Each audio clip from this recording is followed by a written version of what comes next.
Well, hello friends, and welcome back to this series on the restoration of this, what I believe is a pre-Republic era Peterson that we are restoring for J. Lucas 39.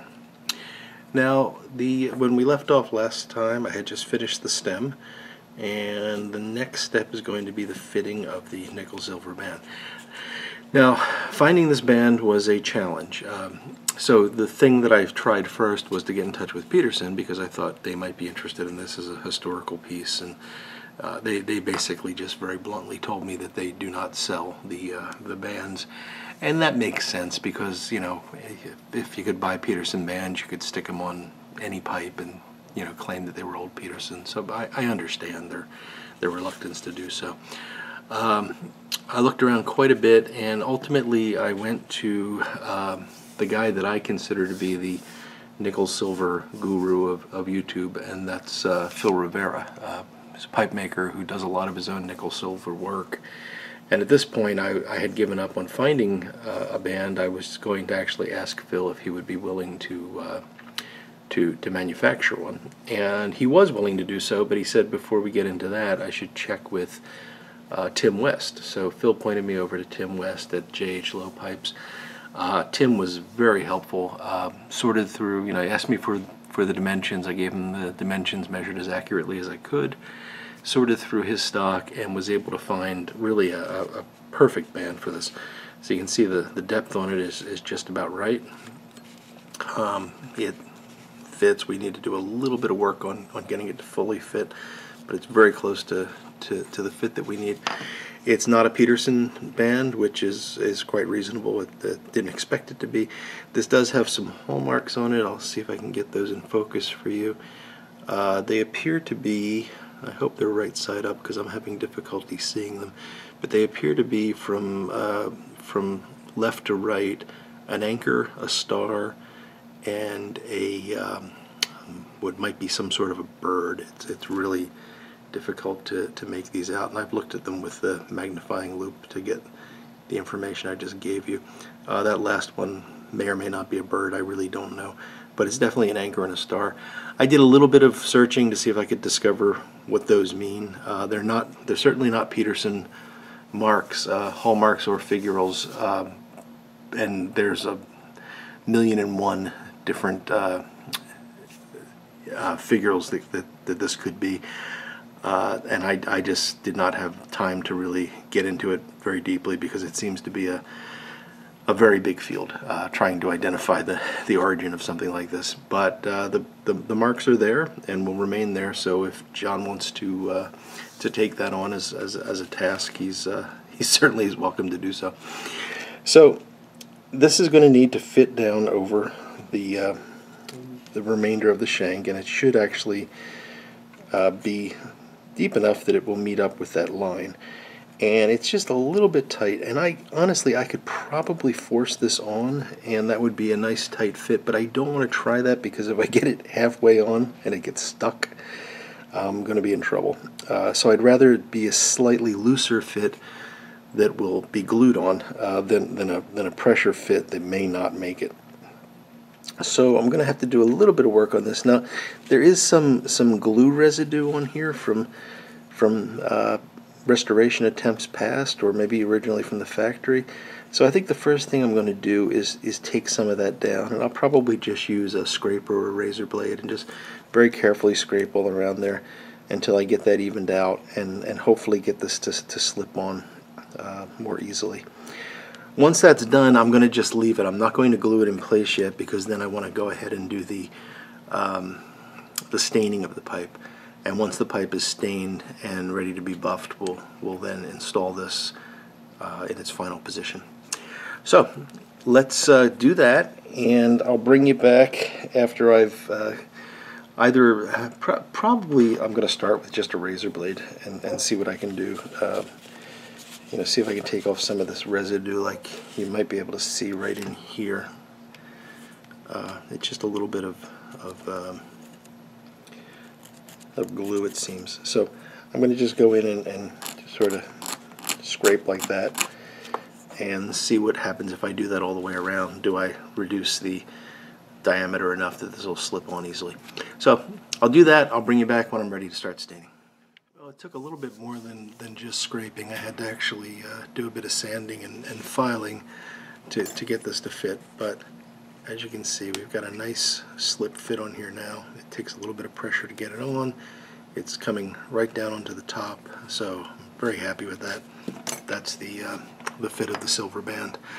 A couple things I wanted to mention. I wanted to correct something. I think I've been referring to this throughout the video series as a nickel silver or German silver band, and that's because that's what I was looking for.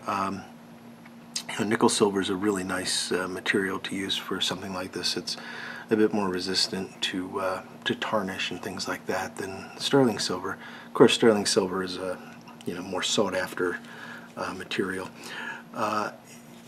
Given these markings, I don't know the origin of this band. Tim West was able to find it in his stash of assorted bands, and he didn't have information on its origin either. But given these markings, I would assume that this is actually a sterling silver band, not a nickel silver band. So I just wanted to make sure that I was clear on that, and that means that it may occasionally tarnish, but a little bit of steel wool will touch it up quite nicely, so there should be no issue there. So this is a good fit now. A little bit of epoxy will permanently affix that. We're going to sand the inside of the band just a little bit to rough that up before gluing it on.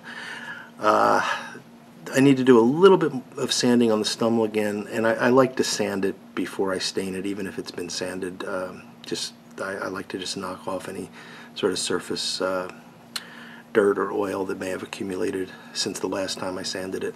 So I'll probably sand this to 400. There's a few places where I slipped as I was filing this, so I'll get those marks out and we'll be ready to go ahead and stain it. But I'm happy with this. It's a very nice fit, and it's going to look really good on the finished pipe. So thanks again to Phil Rivera for pointing me in the right direction, and to Tim West for doing such a great job of finding this band for me. They're both really fantastic, upstanding guys, and I will link to Phil Rivera's channel where if you're not following him, you should. He's a pipe maker and makes some really beautiful pipes. And I'll also put a link below to Tim West's website where he sells pipe making and pipe repair supplies. And Tim is also a pipe maker, I believe, so go and check out his website as well. I couldn't have finished this project without their help. So next step then, we'll sand this down again to 400 grit, and we will begin the stain. And we're going to be staining this a dark mahogany. And I'm not going to do any sort of a contrast stain, because as we discussed, the grain on this pipe is just not really all that remarkable. I am going to do a layering of the stain, and I'll bring you back a couple of times during the staining process to try to get this as dark as possible without making it look like it's painted, of course. And yeah, we'll see how that progresses. So this is the pipe after the first coat of stain, and I need to correct what I said last time. We're not using dark mahogany, we're using dark walnut, which I think is going to go much better with this pipe. And you can see it has darkened relative to the raw briar over here. It's still very spotty and patchy, so this has been stained and then sanded to 400 grit, and then I buffed it just to give me an opportunity to see any scratches that I might need to take out. Now there are some dings in here, and we talked about those. We're not going to do any really dramatic sanding on this because we don't want to change the shape, and John is okay with some of the dings being there because they help tell the story of the pipe. But some of these areas, there are some dark areas, like for example the area that we had to patch in here is going to be a little bit darker. The front of the pipe is darker than the sides and so on. So we're trying to build up stain and kind of blend that all together. This is another dark region in here.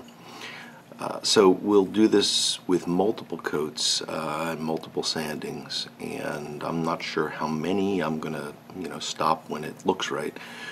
So it's going to take some time to really get this to the point we want it to be. But we're getting there. So I will continue to do that and bring you back once the staining is complete and we're ready to install the band. Well, I've got the basic stain done now, and you can see it is definitely a dark walnut. This is actually 5 layers of the dark walnut stain, most of which were sanded off before the next layer was applied. And you can see there are some inconsistencies. You know, the front here is very dark, and that was dark on the natural wood, if you recall.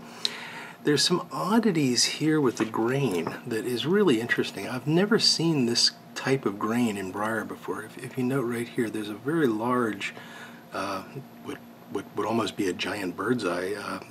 It looks more like something you would see in a cross-cut limb off of a tree or something. So it's curious. Now this is definitely, well, I shouldn't say definitely, but this seems to be briar. It's a very tough wood. It's very, you know, it takes some effort to sand it.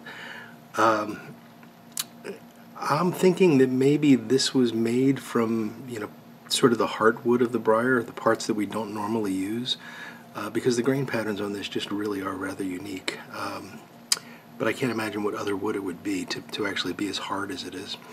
So that, interestingly, did not take up the stain very well, and I have actually sanded this back down to 240 grit, restained it, and, you know, went through the grits again, and I just cannot get these strips on either side of the pipe. It's a little bit less noticeable there to take up stain. So interesting grain qualities. I don't think it's going to detract from the pipe. And again, I keep repeating this, but we are leaving signs of the sort of history of the pipe intact. So we are now done staining it. This has been buffed on the Red Rouge wheel, not white diamond yet, or certainly not any carnauba wax. But you know, we've got it buffed. We've got most of the major scratches out. There's a few nicks and dings that are remaining, but we've discussed those extensively. All in all, I think it's going to look pretty good once it's waxed. The next thing is going to be to affix this band, and I've thought about this. You know, this is not a original band. Obviously, we don't know what the original band would have been. These hallmarks are important because they do indicate that this is a sterling silver band, or figureals, whatever they're called.